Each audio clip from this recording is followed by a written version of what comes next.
All the roll and go, where am I to go? Meet Johnny, where am I to go? For I'm a young and a sailor lad, and where am I to go?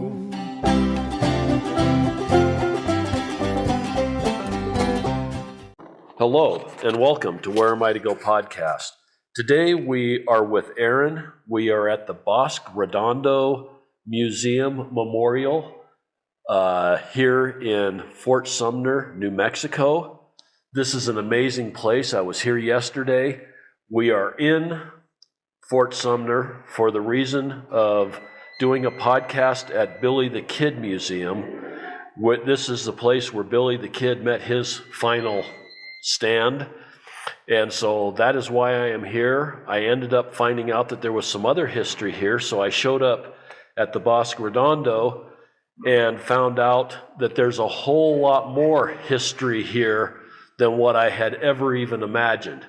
And Aaron's going to take us through some of this history that happened before Billy the Kid and is probably much more significant as far as world events and national events than what Billy the Kid is, even though he's the one that got all the notoriety.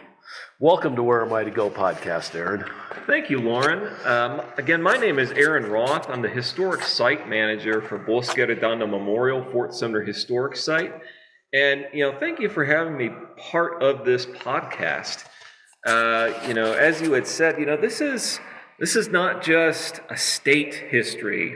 This is not just a national story. This is an international story that really resonates with people from around the world. I can tell you that we have visitors from Germany, we have visitors from the UK, we have visitors from Australia, from literally all over the world, and they know about this history, and they come specifically to this place to learn more because maybe locally they have a story that relates. I think most nations and most people have a story that can relate to this particular story.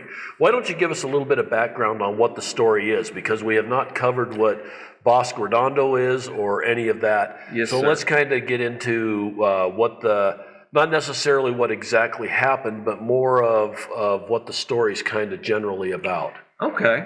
Well, just kind of in a nutshell, the reason that this memorial is here is to tell the history of, westward expansion. The United States in the 1860s was beginning this westward expansion, going from, the east, to meet California. You had the gold rush that's taking place at the exact same time around this time period. You also have the Homestead Act of 1862, which says people can have up to 160 acres as long as they maintain and improve upon this section of land.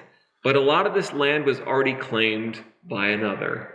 So a lot of people were making this westward expansion, and then they were writing back, to supervisors in the east saying they're being attacked by indigenous peoples, and there's a lot of, pushback, so they need to be dealt with. So during this time, the U.S. military was beginning to take note of different tribal communities that they saw as a problem. But then also in 1862, you have the American Civil War that breaks out. So forces are divided. Well, you've got forces that are fighting in the east, but then you've got, encroachment coming up out of Texas.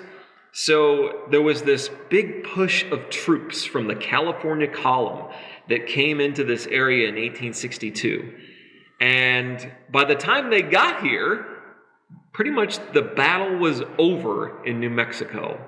So the general in command said, well, we have to fight the war effort in a different way.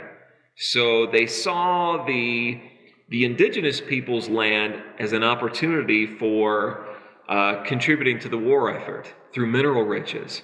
In Navajo Nation, they thought that there was gold on the ground, just laying there for the taking.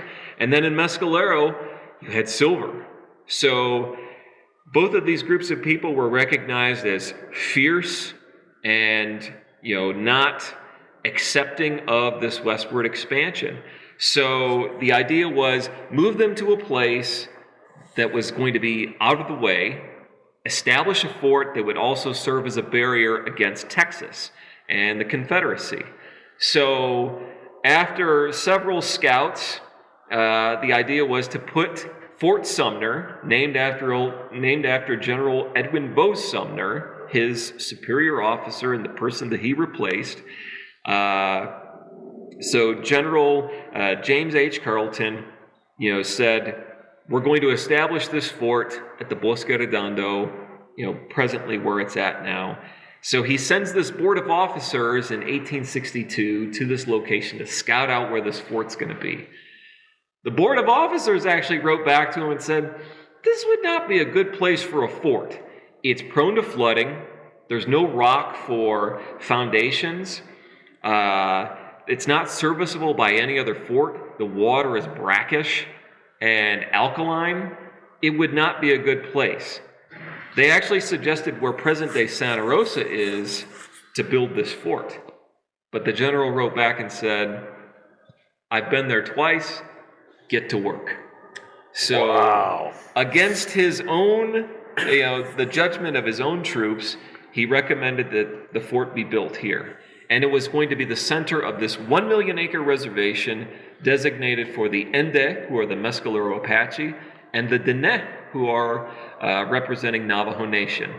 So first he said go after the Mescalero Apache, or the Inde.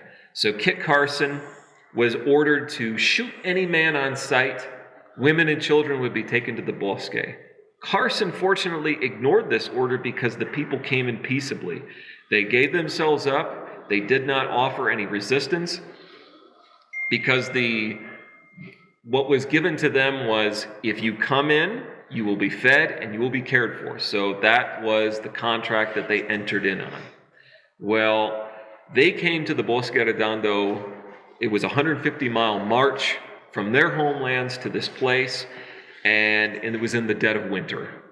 So they arrived here, and in February, in August, then began the long walk for the Diné, or the Navajo.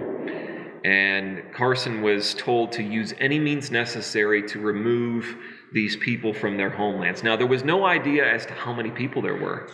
They did not know. They said, there's maybe 3,000 at best.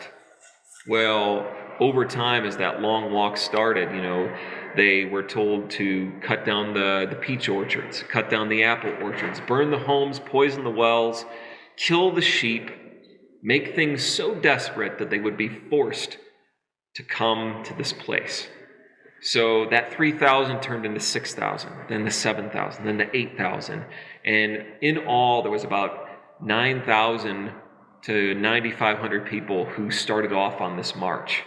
But ultimately, there was about 2,000 people who died as a result of the march, the walk, and ultimately the stay here. Because the conditions, when the people got here, they were told, you're going to be farmers. The Mescalero Apache were not farmers. They were a gathering people. They traveled from place to place.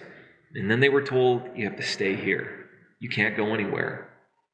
There was 1 million acres, but you can imagine things got overhunted quickly. Mm-hmm. Oh, yeah. Fish dried up. Mm-hmm. There really wasn't a whole lot except for small game.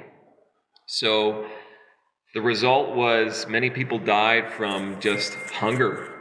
There just wasn't enough. Rations were being given, but you had a pound of white flour, a pound of cornmeal, maybe 8 ounces of meat, a handful of coffee beans, and a little bit of sugar, and that had to last you anywhere from 1 to 5 days at a time. Wow. Well, in 1865, Mescalero Apache told the U.S. government, we've had enough of this place. You have not held up your end of the bargain. They said, we're going to leave. And they said, we'd like to see you try. They had picket posts all around the perimeter of this 1 million acre reservation. This was a prison without walls. Now, let's get an idea of 1 million acres. We're talking 40 square miles, correct? So from the flagpole outside, it was 20 miles in any direction that you looked. That was the geographic center of the reservation. That's a big area. It is a big area. But at the same time, if anybody's familiar with this part of New Mexico, just having driven around the last few days, you can look in any direction and see 20 miles, Yes, and sir. there is nothing there other than cactus and grass. Yes, and that was really the purpose, was they recognized this was flat, there were no mountains, very few trees, and that was the idea, was you can see for miles. If anybody is coming or going, you will see it. And then they had these posts every 20 miles around that perimeter. But the Mescalero actually stole 200 horses from the Navajo corrals the night of November 3rd, 1865, and made this daring escape. 9 people stayed in the camps. They left all their personal possessions. These 9 people stayed behind in the camps, and they lit the fires to give the idea that they were still there. And they made this daring escape, and then the next morning, the military realized that nobody was there, and they sent this party out to bring them back or to shoot anybody who was resisting. But they had scattered in so many different directions that nobody was gathered back up and brought back to the reservation. Wow. So then that left the Navajo, and they were worried that they were going to make this escape, but really the Navajo recognized there was too many. So they could not make this kind of escape. So negotiation was the only option.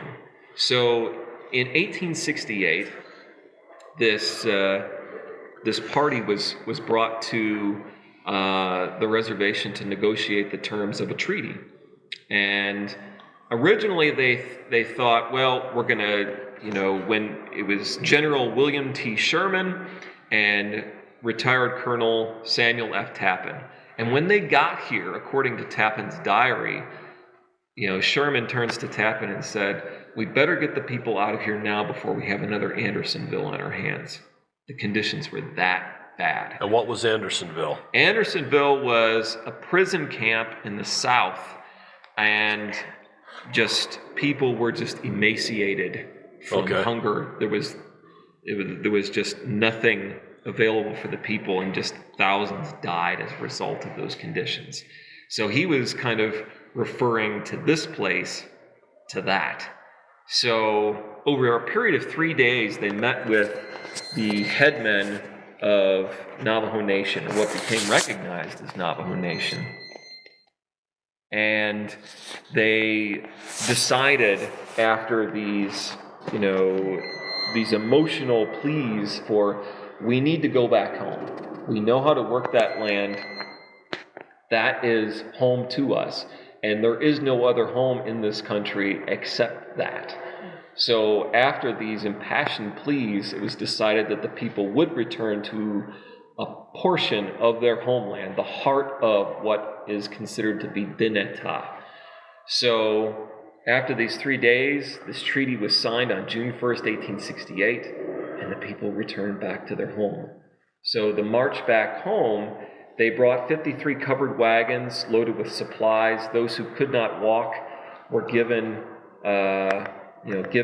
passage on these wagons, these horses, and the loss of life, was, at a minimum versus what was when the people actually walked here, and the people did return back home. Now, when the people left, the headmen said, "We do not talk about this place. We do not look back, and we do not go there, because to talk about it is to welcome bad things back upon the people." But now, today, let's fast forward now. 1968, the 100th commemoration of the signature of the treaty. Then Navajo Nation president gathered at Fort Sumner, the site of the original fort. There was nothing left there. And they said, "We do need to talk about this." There was a gathering of over 3,000 people at that time in an open field. Wow. Saying, "We do need to talk about this history." So that started the idea that there needs to be a monument. And that's what started. In 1968, they did archaeological excavations of where the original fort was and figured out where things were. And then in 1970, that's when the Visitor Center opened up to the public to talk about the history of the fort, what was the reservation. Now, at the time, there was just a caretaker. There really wasn't a staff, and it was just kind of what people, kind of the local legends and lore.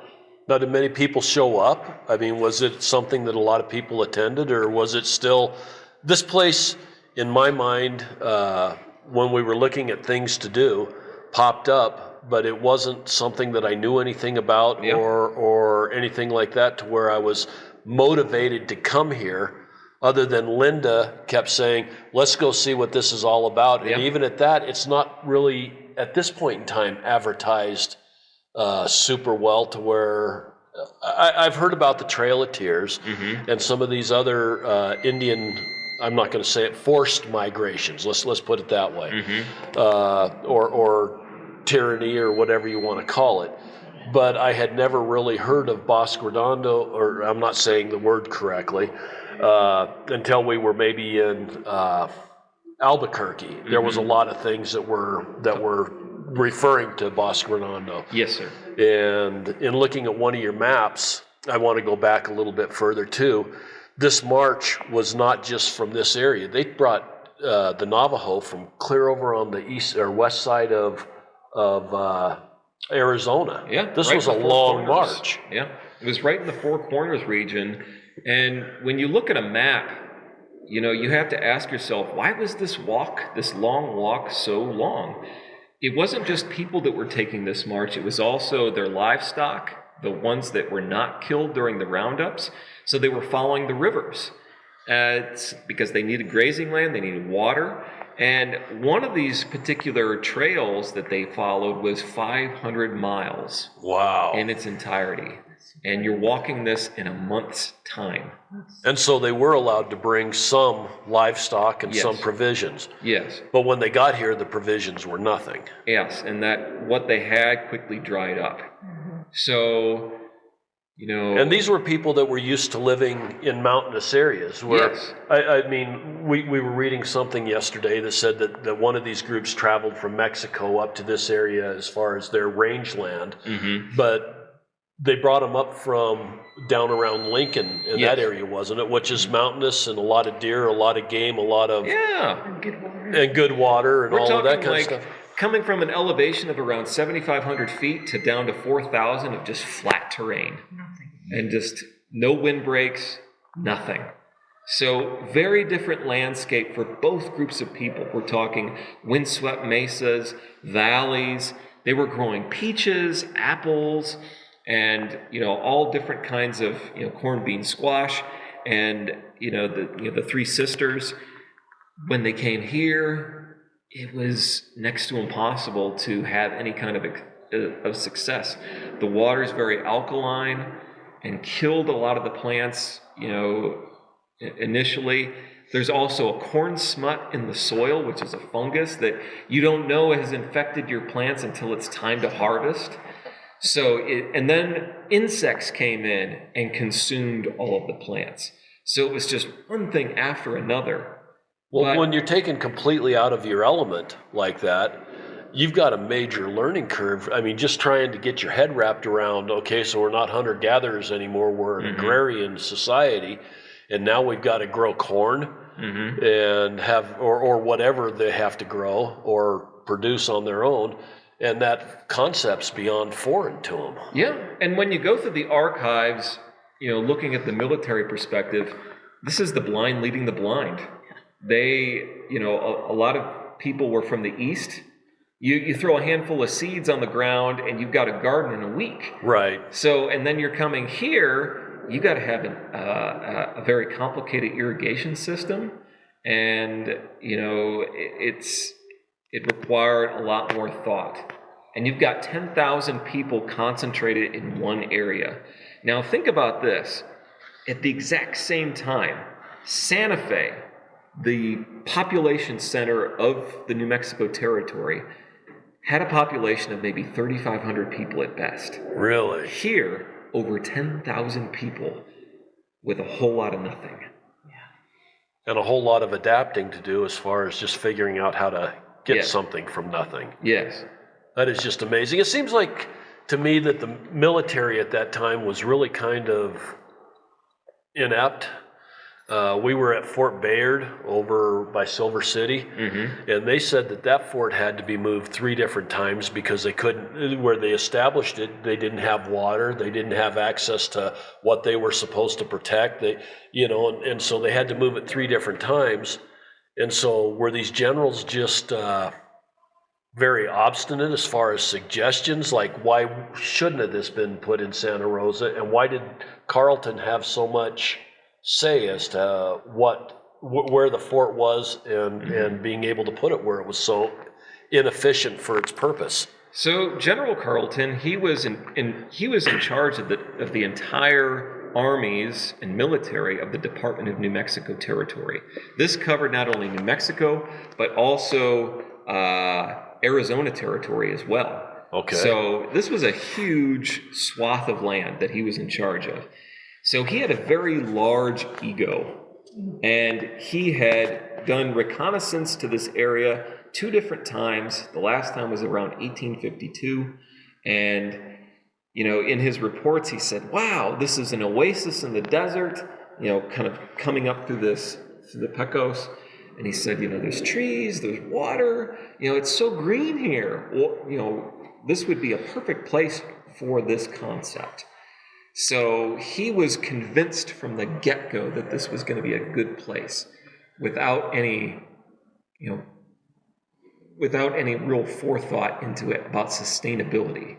But weren't there people like Kit Carson? I'm just going to use Kit Carson. You had mountain men and other people that had traversed this area very heavily prior to that should have known better, you would think, and have been able to direct him and say, well, you haven't been here in the summer when this is 105 degrees and there is no rain and no water. Well, I mean, the men that were sent here as this board of officers, these were men that were familiar with this area, and some were recognized as surgeons, very, very well recognized surgeons, and they were, when they submitted their report, every step of the way they were saying, this is not a good place for this. It's not going to be good for them, and it's not going to be good for us. So where this fort is situated, the reason that supplies were were constantly drying up is they relied heavily on forts in Kansas to bring supplies here. Well, Kansas isn't far away at all. And, what is directly to the east of us? Comanche territory. Their land was vast. We're actually on the western border of what was originally the Comanche homelands. Okay. So, and, when the Mescalero and the Navajo arrived here, they said, they were told, this land is your land. But they both looked at the military and said, actually, this doesn't belong to us. This is the Comanche land. And this area was frequently attacked by the Comanche, and those groups of people were defenseless to it. So when they were relying on these supplies, the supply lines were cut by Comanche attacks. So they had to rely on local contractors. So this is where, people often ask, well, why was Maxwell here? Why was Lucien Maxwell here? This is where he enters into the picture. Okay. We're relying on local contractors to bring supplies to this fort to supply not only the military purpose, but also for the indigenous people.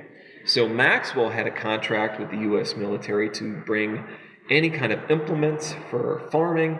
Also, he had a huge grist mill up in northern New Mexico, up in Cimarron, which is basically the town that he established. He had almost 1.5 million acres. He was one of the largest landowners in U.S. history. So he was shipping supplies down here all during that time. So he had a vested interest in this place. So that's what his connection is, and that's why he had kind of this interest in the fort at that time. Okay. So they relied heavily on local people, but those local people who were friends with Carleton often gouged the U.S. government we're talking charging 19 cents a ration at that time, which is, I guess, translates to like $3.60 with inflation. Does it translate like $500 for a toilet seat? Essentially, Yeah, yes. okay. Yeah. So, because they're not any better now than what they were then, I don't think. Yeah. So they were severely gouging the U.S. government and the Bureau, what became later as the Bureau of Indian Affairs, but the War Department was really overseeing this operation at the time. So they were gouging everybody.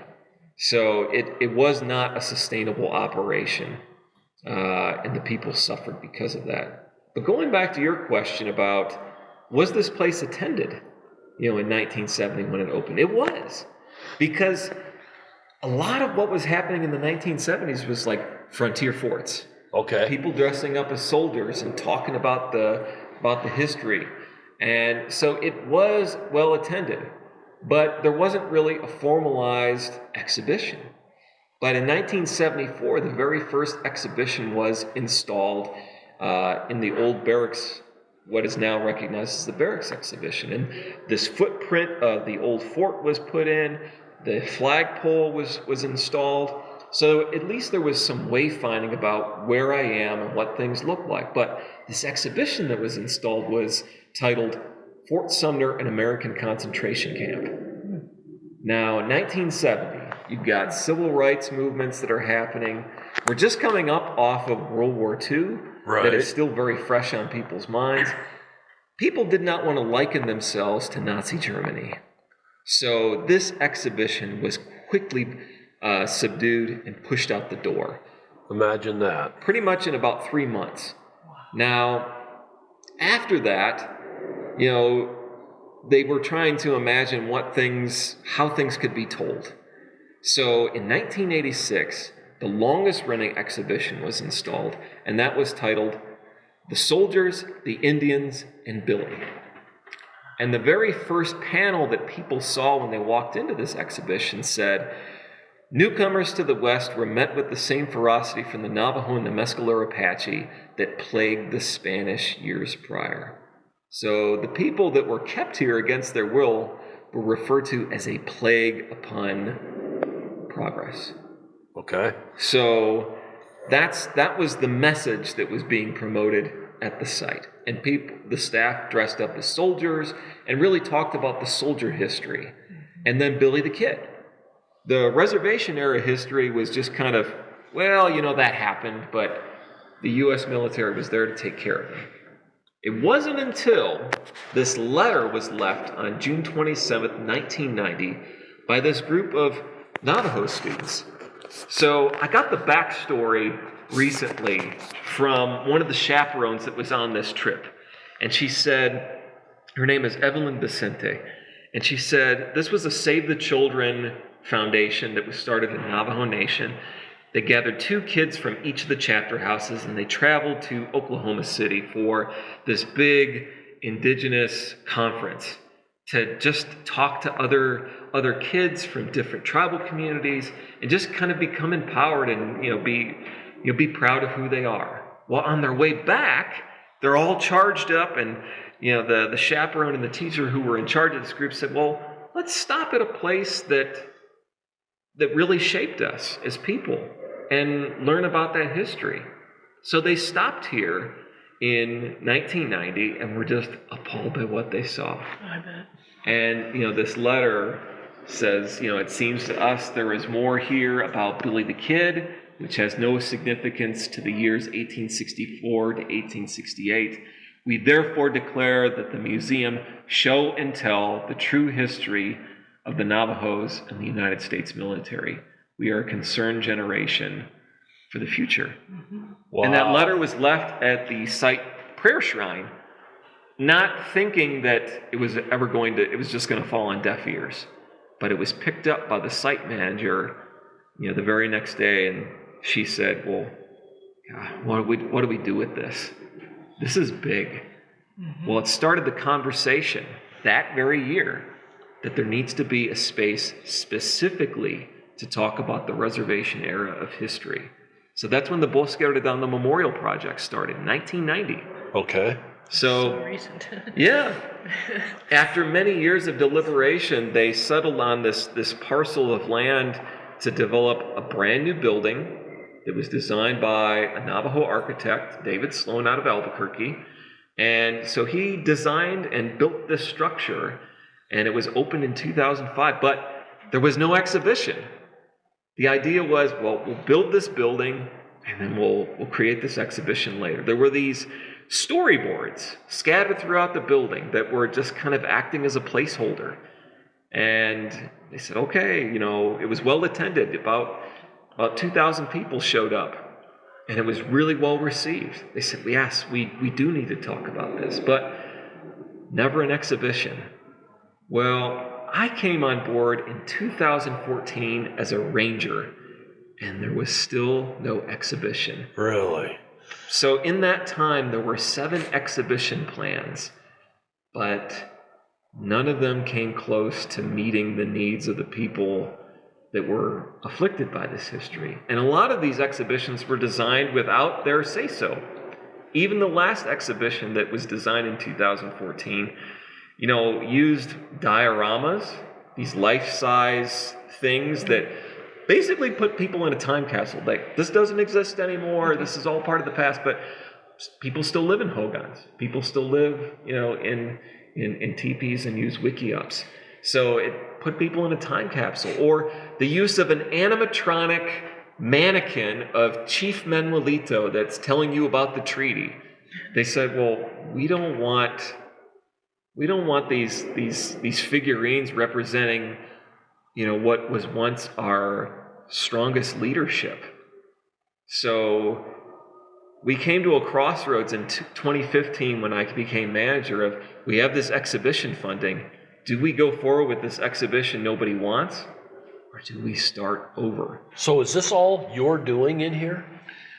I mean, not you. I'm not saying you specifically. I'm saying you as kind of an overseer, because this place is fantastic. We spent 2 hours here yesterday reading all the different exhibits. The way it's all put together and stuff is just fantastic.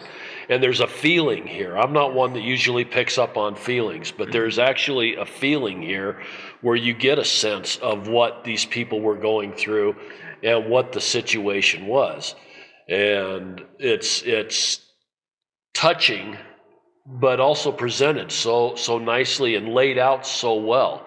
And if we're in charge of that, I want to commend you very highly, because this is a cool display. Well, it was definitely part of my vision to start over, be more inclusive, actually learn how to have a conversation with the people we're supposed to serve. But it was really historical research associates who were in charge of our interpretive plan. And an interpretive plan basically acts as a filter, that nothing comes into this space without agreeing with a document that includes your collaborators.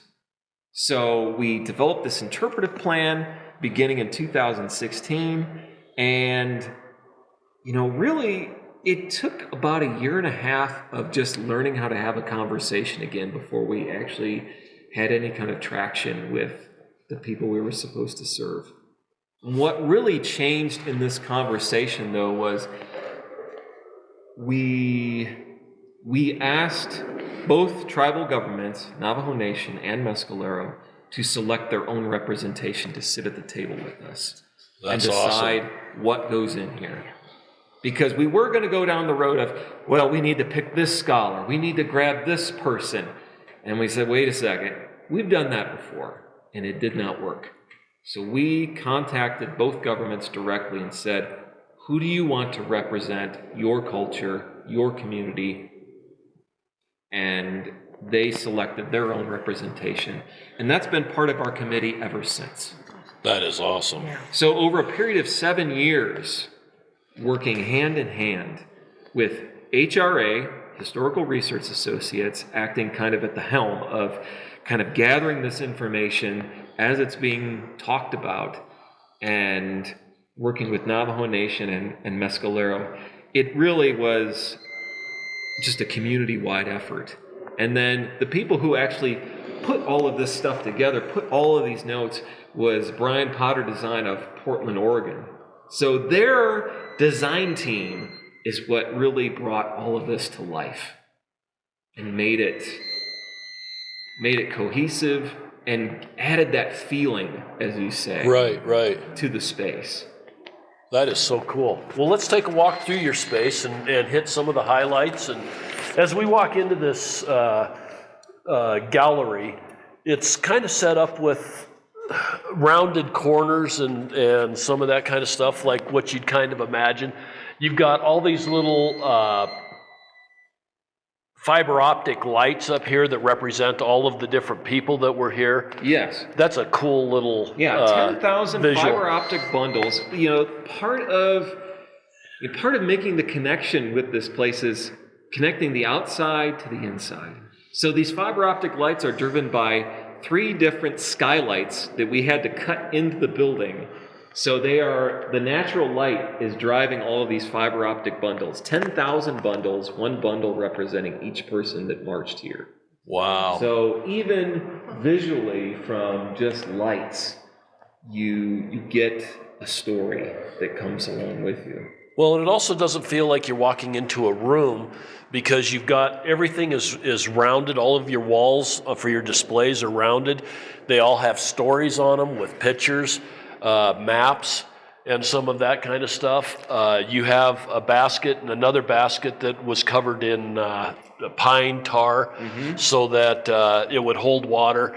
You've got some artifacts. I wouldn't say this museum is heavily artifact. We did that on purpose, but actually. It's a other as you walk through, you get a story that's impressive. The other thing that I like too is also that when you walk in, there's questions to the public. Right. What do you consider your homeland? So that you start thinking about what these people went through and what would you do if something happened to you like that?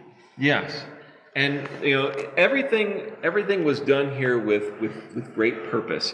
You talk about the minimalistic idea of the artifacts. A lot of people when they came here prior to, they just want to see stuff, right. And that stuff is great, but it's the story behind the stuff. Right, yeah. The story. And looking at the Mescalero case here, you've got a burden basket and a water jug. And then right behind it is an image. You have a woman who is actually working on a burden basket, and on the right side is this water jug. And this is from 1906, this image was taken. This burden basket was actually made recently. So this was 2020.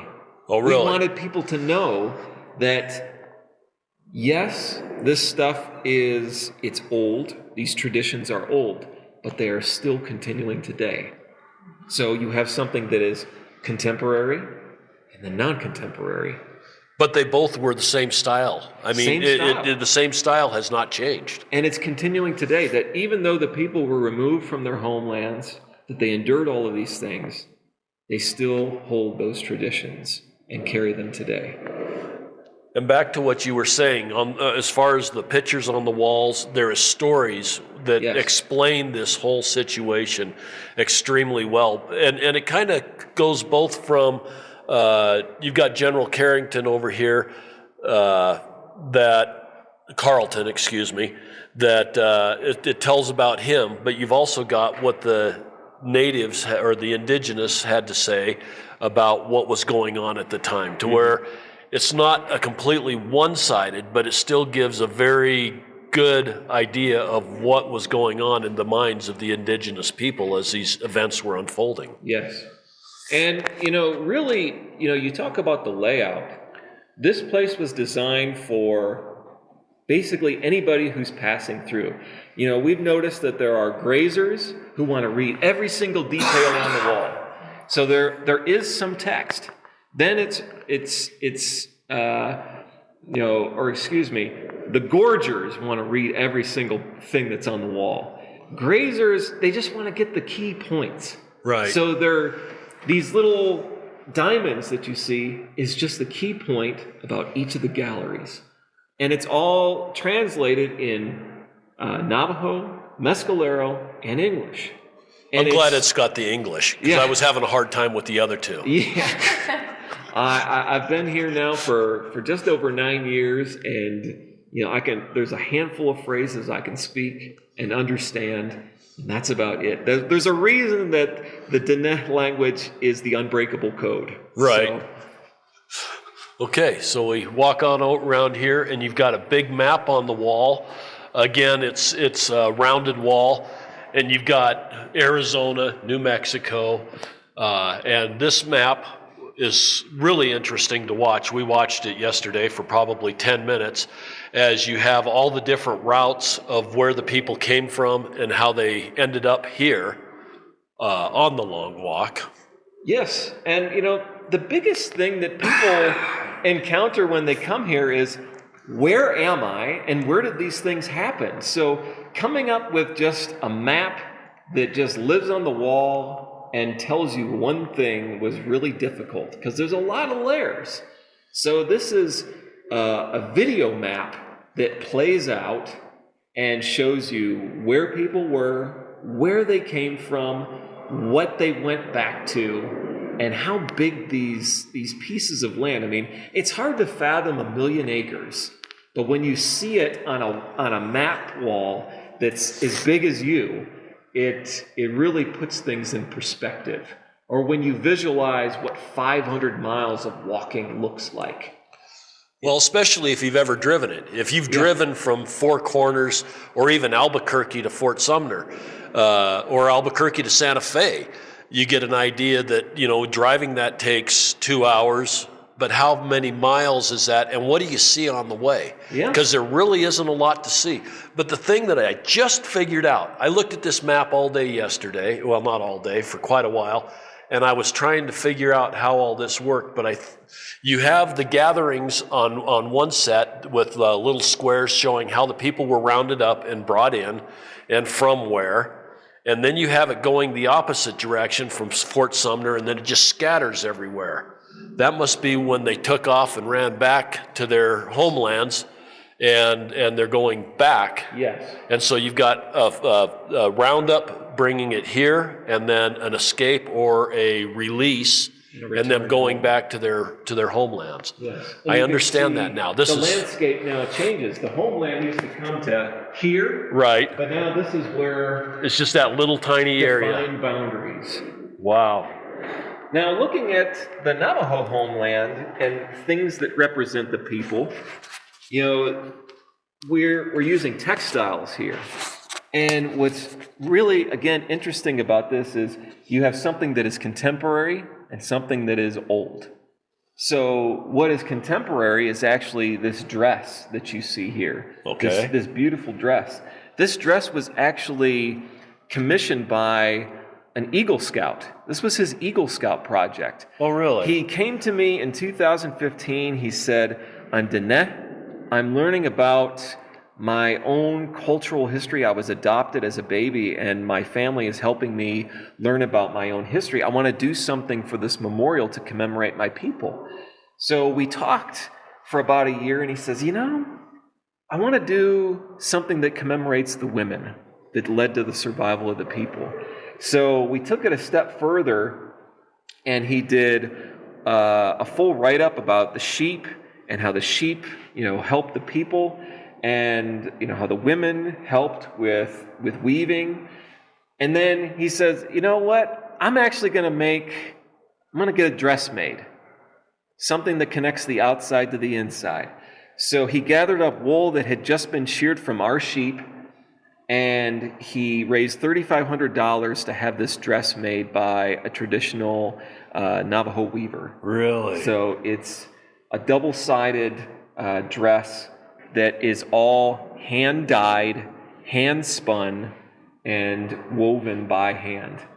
So the colors that you see come from the natural elements. The indigo comes from the indigo plant. The black is all natural. The red actually comes from apple cider vinegar and apple peels. Really? And so that makes this dress. And what you see here, when you look at this photo, what do you see the women wearing? The exact same thing. The exact same thing. Now, what is wrapped around this dress is a chief's blanket. And what is interesting about this chief's blanket, it is from 1868.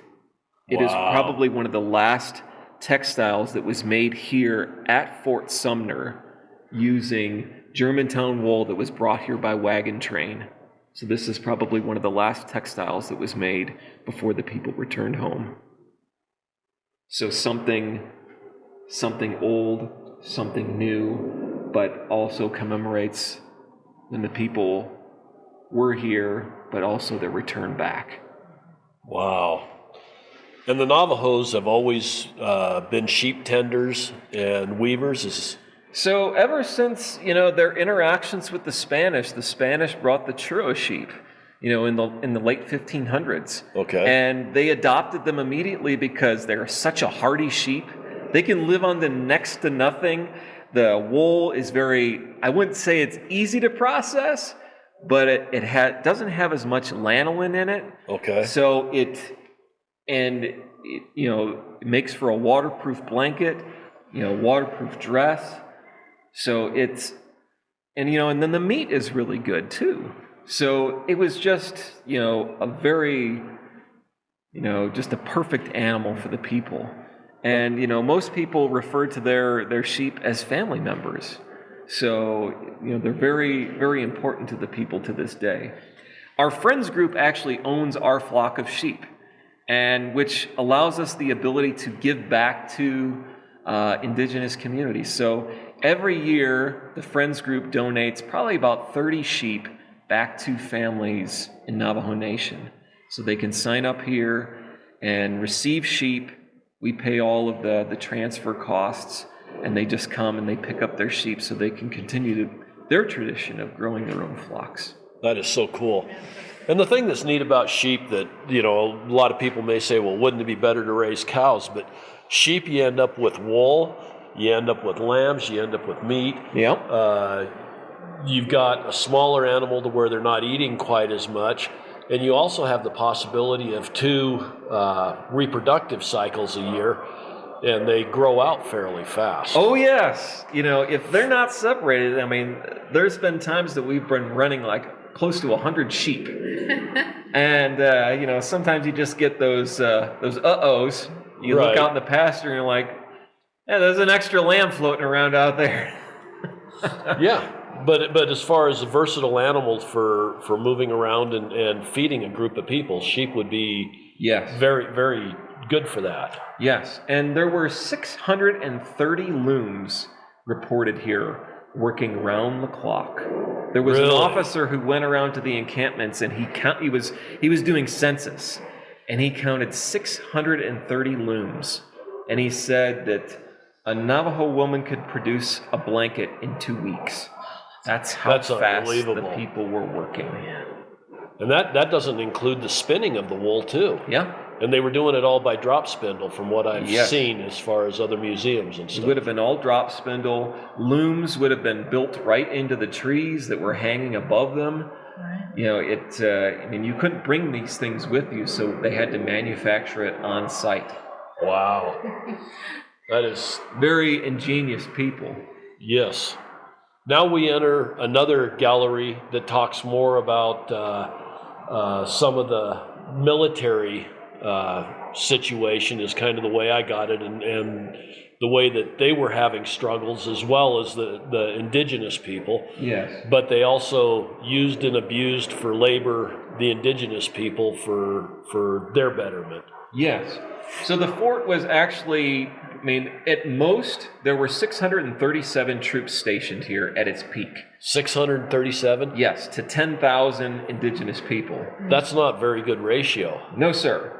So that was the labor pool, was the indigenous people. So over a period of about 2.5 years was when the fort was built. And each brick was laid by the hands of Navajo and Mescalero Apache. Wow. And the men were put to work in the brick fields day after day, and they were in charge of not only building their captors' quarters, but they had to build their own quarters, and they were in charge of their own survival. Which brings up another part. In the center of this room is this big, gnarly mesquite root.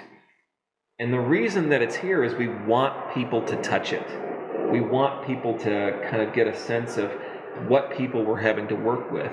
There really wasn't a dedicated fire source or firewood source. There was just scrubby trees and this scatter of mesquite. People had to dig up mesquite roots in order to have fire to cook, fire to keep warm by. And the military thought that there was a limitless supply of this mesquite. But the surgeon noticed that people were walking further and further away from their encampments on a daily basis. And he reported that people were marching out 20 miles, digging up this mesquite root, carrying it on their backs, and then walking 20 miles back to their camps on a daily basis. And he said so they were walking 40 miles a day? Yeah. And he said no rations. On no rations, and they were coming into the hospital with lacerated backs from carrying all this mesquite wood. That is insane. Yeah. I mean, just the lack of rations, you'd think that the labor would be really hard. I don't work well when I'm hungry. Yeah. But, and I can't even imagine being put in the situation where the rations were as meager as what you were saying. Yeah. And then having to work and not only work, but then on top of that, walk 20 miles to go get something to cook your food on. Yeah. That's insane. But then from the soldier's perspective, we have this letter here that's up on the wall. And it's from Lieutenant George H. Pettis. There are a few letters in the archives that are not just operational reports. This is what happened on this day, or a letter, of general orders or special orders. But we have this collection of letters from George Pettis to his wife Annie Pettis in San Francisco. And this particular letter, which is February 26th of 1864, he's remarking to her about one of the forced marches that he had to lead, and then about the conditions of when he actually gets here. And what always struck me about this letter was his kind of reflection on the water, the Pecos River. And he says, "The water is terrible. It's full of alkali. It's all that can be had within 50 miles. Operates on a person like castor oil. Take the water, heat it a little, and the more you wash yourself with common soap, the dirtier you will get." Isn't that amazing? I think that pretty much sums it up. He must not have been too happy being stationed here. Yeah. Okay, then as we walk into the next area, again, rounded walls, we've got murals on both sides. And this is a long mural. This hallway's probably 35 feet long? Yes. And you've got speakers up here that are kind of have outdoor sounds. So the idea in this space was one mural, which is on the left-hand side, was created by a Navajo artist. And it's his interpretation of what the people had to endure on the Long Walk. So it's this crazed type of artwork, these scattered lines, and just everything looks like it's in motion.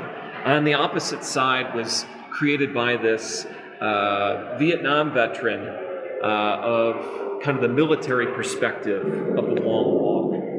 So you have this precision, this very defined faces, and it's a very uncomfortable feeling. And the curvature of the wall, you have this man who's pointing a gun, and everywhere you stand, that gun is always pointing at you. And the thing I found interesting is when you first walk in, you see the natives walking on the trail, and then you turn around and you see all the soldiers, like you said, looking at them with the one guy that's pointing no matter where you look.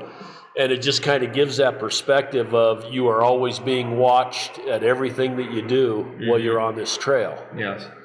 Now, as you round off the corner and you're kind of coming to the end of this long walk, is when you're faced with this woman who is holding this dying man, and there's a soldier up on a horse pointing his gun at him, and he's been shot. This is kind of the capstone of this journey, because for many people, if you could not keep up with that pace of upwards of 20 miles per day, you weren't left behind, you were shot. It didn't matter if you were a pregnant woman, if you were elderly, if you were a child. If you could not keep up with that pace, you were shot. And there was one story that I read where there was a couple of pregnant women that were in labor, and they said they couldn't keep up, so they took them behind a rock and shot them. Yes. That's appalling. Yeah. And then we come into this room where we sat yesterday. You've got a video in here, not really a video. You've got a picture of a bunch of natives that are in traditional clothing on horses and some of that kind of stuff. And then up on the wall, you have different hardships that they faced as told by them. Again, it's written in the Navajo language and then translates into English. It's spoke both ways. Yes. So this was originally envisioned as a storyteller's room. So when you come to the end of this long walk, now it's your opportunity to hear from the people what life was like at Fort Sumner, at this reservation. When I walked into this room, I felt like I was sitting here and they were telling me, they're looking at me, telling me the story. That's how I felt. And that was the intention. These are images of people who were kept here. And these photos were taken in right around 1864, these group photos. A lot of them were during times when rations were being distributed. Some people were being punished. So this group that you see over here of people sitting is actually people who were being punished for counterfeiting ration tokens to get supplement to their diet. And everybody was given tokens so that they could get their allotted amount of rations, even though I'm sure the tokens didn't really hold much value because the rations were so thin. Well, what's interesting, this is one of the ration. This is an original ration token that we have featured in this gallery that was found during an archaeological excavation here in 1968. Wow. And this is kind of a brass copper alloy ration token, but there's a story behind how these came to be. When the ration tokens started, they started off as paper. It was just this little square of paper, it said U.S. Subsistence Department, the officer had signed off on it. You turn that in, and that's how you got your food. Well, the military noticed that these were either being recycled or being reproduced. They don't know how the people were writing in English or how they were inking them or where they were getting these scraps of paper from. They just said, we got to do something about this. So the military started producing tin tokens, all different shapes and sizes. But one thing that was being given to the people were tin plates and tin cups. So these things were just being cut to pieces and turned into these tokens. And this officer wrote in 1864, he says, there's some 3,000 extra tokens in circulation. We got to do something about this. So they wrote to the Philadelphia Mint, just past Washington, D.C., and they said, we need your help. So they started producing these brass copper alloy ration tokens, and they shipped them here. And you can see there's all these little symbols on them. Right. So they were hit with a punch and die every time it was used to limit counterfeiting. Well, these came out in 1865. Let's rewind 1 year. August 21st, 1864, special orders were given to build a blacksmith shop for the Navajo to teach the people a trade. Well, a lot of these people were already skilled blacksmiths. So when these tokens came out in 1865, they said, I bet we could reproduce these. So they went into these blacksmith shops, they made their own molds, they started melting down their brass tea kettles and cooking pots, and again, these counterfeits hit the scene. And this officer writes in the archives, he says, they've counterfeited these tokens again. He said, I cannot tell the difference between ours and theirs, and I cannot throw them away. Wow. So I always tell people that this is very much a symbol of oppression, but it's also a symbol of survival of these people, because we don't know if the one in our collection is original or a counterfeit. And neither did he. Neither did he. Wow, that's amazing. And counterfeiting still goes on. That's the reason that every time you hand somebody a $50 bill, they've got to get out the little pen. That's right. No matter what they do, it seems like there's a way around it. So this next room, the round room is a very emotional experience for a lot of people because, it really does not hold back. So the next gallery that we're now in is Manny Wheeler of Navajo Nation Museum. He kind of referred to this as like the rock star stories because, on the left side, this talks about when the Mescalero Apache said, "We've had enough of this place, we're going to leave." So this tells their story of when the people actually made their escape that was successful and the people were not recaptured. And then on the opposite side is when the Navajo were able to successfully return back to their homelands. I mean, we say negotiations, but you're not really in a position to negotiate when you're held captive. No. You take what you can get. But they were able to at least return back home. But as we know in history, that came with a price. Well, and not many of the other tribes got to return back home. They moved them from one place to another, but they never got to go back anywhere close to their homeland. Yes. You ended up in Oklahoma, or if you were from Florida, you ended up in Oklahoma, or however it worked. And that was originally where Sherman wanted to send the Navajo, was to Oklahoma. He said, they're developing this tribal nation. You'll be happy there. Everyone else is going there. And, the Diné leadership said, wait. That's not home to us. There will never be any other home except Diné. So ultimately, this impassioned plea was heard. That's amazing. And it's the thing that's amazing to me is that you could have 600 people, soldiers, control 10,000 people. I know that the firepower's better and everything else, but their supply line was just as far away as what it was for the indigenous. Yeah. And so to be able to overtake that 600 people with 10,000 people should have been an easy feat. Of course, there would have been losses. Yeah. But at what point in time is the suffering not worth the loss? Well, when you think about it, it was dependence. They were so far withdrawn from home, and if you were caught off this reservation, you were shot on sight. So it didn't matter if you escaped this place. If you tried to get back home, if you were caught by anybody else, you were shot on sight. And people did try to escape this place by holding back rations. So rations were being offered once a day.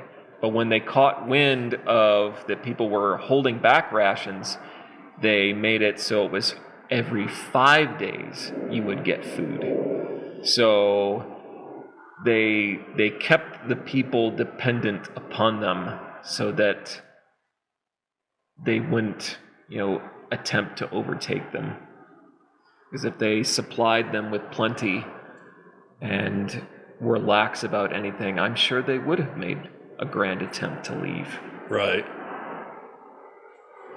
So, yeah, and this room has a lot of different stories. Again, a lot more insight as to what they were going through. And again, continuing with that theme of asking questions, if forced to leave your home, what would you sacrifice to get it back? Right. Makes you think as you're going through. One more time, Linda. It makes you think. Those questions make you think, help you think about what these people went through, what you would do. And the next room, is it the next room or the room after? It's the room after this one that really makes that hit home. Yes. And, we think about the treaty as a good thing. The people were able to return home. But, there's been some lasting effects with that treaty. Yes, the people got to go back. It was fixed boundaries. They received sheep. They received, livestock, seed to replant, to rebuild with. But Article 6 has had probably one of the longest lasting effects on the people, and that was attending U.S. schools. So there wasn't really any stipulations about how that was to be done. So it was forced. We think about these things happening in the far past, but a lot of these things happened recently.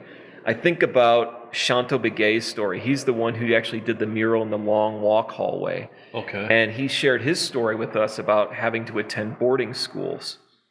And he said when he was 8 years old, this government truck showed up at his sheep camp.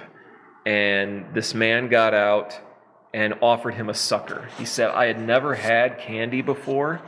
And he said it was the sweetest thing that he had ever tasted. And he'd never seen a motorized vehicle prior to that. And this man said, well, if you get in the truck, there's more waiting for you. And he said he got in the truck, left his sheep camp, and he said they went from sheep camp to sheep camp, gathering up kids. And he said by the time it was nightfall, he says, I knew I wasn't going home. And he said, when I got to the boarding school, he says, they shaved my head, they took my clothes, they hit us with delousing powder, and, hosed us off. They gave us a name of a U.S. president, and we were forbid from speaking our language. And he says, then they lined us up against this wall. And what you see in this exhibition is kind of a representation of that. It's called The Lines on the Wall. And you see at the bottom, Catholic, Presbyterian, and then Mormon. And he said they lined us up against this wall, and whatever line we were closest with were the missionaries that we were going to go with that year. And that was going to be our religion. Wow. And so that depended on how tall you were that year. Yeah. So you started off a Catholic, then the next year you got to be Presbyterian, then the next year you got to be Mormon? Or? Yeah, and he said that would change on a yearly basis, where those lines were and who you went with. And so you didn't even get to go back to the same boarding school every year? Well, with the same friends? Or? Well, you went to the same boarding school, but missionaries would come. Oh, and they would take you somewhere else. And, That's insane. This is a very common story. I can think of another woman who shared with me. She said, I didn't have a bad experience at boarding schools, but she said it's because one of the missionaries pulled me aside and she said, make sure you always smile and they won't beat you. Wow. That's insane. Yeah. And people think re-education camps only happen in communist countries. Yeah. Well, this is 1964 when this is happening. That's 1964. Crazy. That is absolutely crazy. Yeah. And it wasn't just this reservation. This happened on a lot of reservations. This was the beginning. So this treaty of 1868 was used as a boilerplate for other tribal nations all across the United States. Wow. Now, amazing story. It's you're not taught this in school. You're not taught this anywhere. No, this is, I come from Ohio, and this history was summed up in about a paragraph in my history book. The Navajo went on the long walk, they signed a treaty, and then they returned back home. That's about it. Right. So now, we do talk about Billy the Kid in this room because this is kind of the aftermath room. What became of Fort Sumner? So there's an opportunity to talk about how Maxwell, as I said before, because he was a U.S. contractor, he had a vested interest in this place. So when the fort came up for public auction in 1869, the best bid that came in was $700. Really? They could not accept that. So Maxwell said he saw this as an opportunity. He says, I'll give you $5,000 for it. And they took it. Now, it didn't include the 1 million acres, but his intention was, I'll move into those buildings, start building a town, and I'll get the land later. Now, that never came to pass because he died in 1875. But a lot of layers of history here. But because this place became a town, it was the only place, if you needed supplies or a place to stay or a job to work, this was the only place to come to. Enter Billy the Kid. So that's how he got attracted to this place. It's so rural. No one's going to come looking for you here.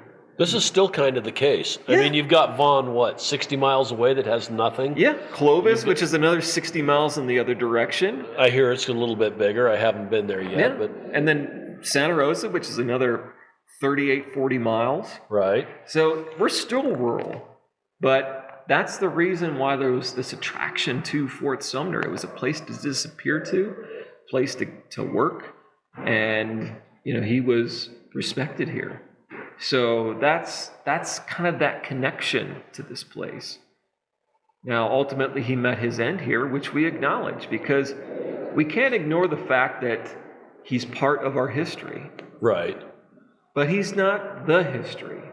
Had none of these events happened prior to, he wouldn't have been here. There was no purpose to be here. So, but it's important that we do point out his place in history. Well, another thing that's kind of interesting is he was just kind of a bad guy, depending on what side of the board you're on. I mean, the things that he did, there were other dynamics going on where he came from that led up to why he was here. But he didn't have that long of a life. No. And he may have been well known at the time just because of his acts of cowardice or bravery, however, again, you want to determine it. Mm-hmm. But yet, one event in his life overshadows the event of 10,600 other people. Yeah. Yeah. I included the soldiers with that. Yeah. So. Well, I mean, they all have a story to tell. It's all part of this history. So it's important that we tell the whole history, not just a part of it. Not just a part. Nope. And then we come into this room, which I found extremely interesting too. You've got little sticky note papers, and you've got a whole herd of questions, and people can write their thoughts, and I don't know how often you clean them off or pick the ones that you want to rewrite, but it just has questions like, what from the exhibition left an impression on you? How does your family history impact your experience at this place? What would you do if the government tried to forcibly change your way of life? How does the long walk continue today? If forced to leave your home, what would you sacrifice to get it back? What is your connection to the history of Fort Sumner and Bosque Redondo? What do you consider your homeland? And how have the hardships of your ancestors shaped your identity? And there's little paragraphs along with each one of those questions, but it's a reflection room. You can sit here and think about those questions, or even when you leave, think about those questions, because they are very important questions to ask yourself and your family. Yes. And what's important about this room is we want people to feel like you have a voice here too. And there's actually a computer here in the middle of the room that has those same questions. You can type your answers in there, and your answers actually become part of the exhibition. Oh, really? They're video projected up on the wall. Oh, okay. And I did not notice so that part. People's responses from all over the world are now shared in this exhibition. Now, people who write on all of these boards in responses to these questions, yes, we do have to wipe them, but we curate them too. We photograph each and every one before they get wiped, and it's now part of the digital archive. Really? And we share those online, people's responses. So on your website, or on our website. That is cool. So you can don't think about that you're just kind of throwing this in the hole. Your voice is important, and it is heard here. And then we come into another area that I think is really cool. It's a sitting room. It's got couches. It's got a library. And it's a place you can sit down, reflect, read, study a little bit more if you want. It's just a comfortable, very comfortable room. Yes. So part of the original design was to have a decompression space. Because a lot of people, especially coming from indigenous communities, they just come out in tears.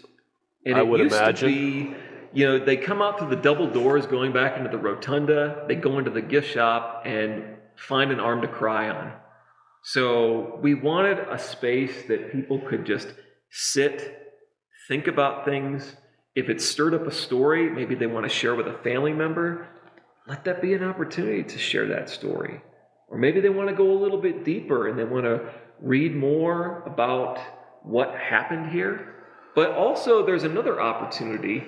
We're part of the International Coalition of Sites of Conscience. So on the right-hand side of the room is all about that organizations. And what it is this group of over 300 sites from around the world that has, that resulted from atrocity, human rights issues. And it's this collaboration that you can visit all of these sites and learn about what we don't want to do to people. And this is presented here in chronological order. We actually had 6 sites from around the world write their own story about who they are, what they represent. And we wanted people to know that, yes, this place ended, this reservation, but it still continues. I was going to say, that was 1868, and all of these happened well after 1868. Yeah. Yep. And this quote from Sean Price, he's been coming to this place since the 90s, and he had this very important interview when he was here, and he says, as his very kind of like last statement, this place and moment in our history we hope is a lesson to humanity, that there will be no more future Fort Sumners, no more future long walks. Very, very nice. Well, let's go ahead and finish this up. Okay. You're about 8 miles outside of the town of Fort Sumner. Yes. You guys have a website. We do have a pretty active website. There's directions there. You can purchase tickets in advance. And the prices are $7 a person to get in. Yes, $7 per person. Kids under 16 and under are free.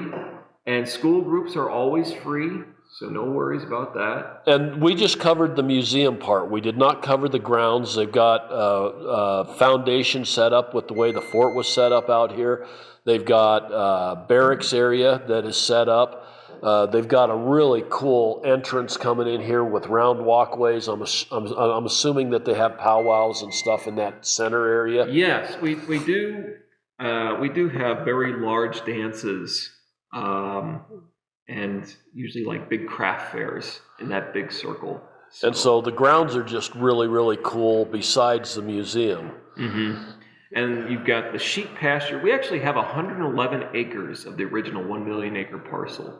And we're getting ready to develop our lower nature trail. Okay. And there's an audio tour for the upper trail, and then we're going to make that audio tour for the lower trail as well.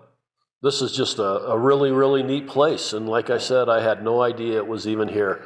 I'm so glad I visited yesterday, and I'm so glad that you took the time with us today. Again, you, along with your group, have done a fantastic job on presenting this story and designing this museum to be both emotionally and informationally friendly. And I always finish out my podcast by saying the world is full of wonder. People need to get out and explore. History like this is so revealing and so mind-boggling that people can do this to other people. And just maybe because they didn't really understand what the traditions were and how the traditions worked, or maybe it was just pure greed. But we need to understand these emotions and these reasons for this happening. And everybody have an absolutely wonder-filled day. Haul the roll and go. Where am I to go? Meet Johnny, where am I to go? For I'm a young and a sailor lad, and where am I to go?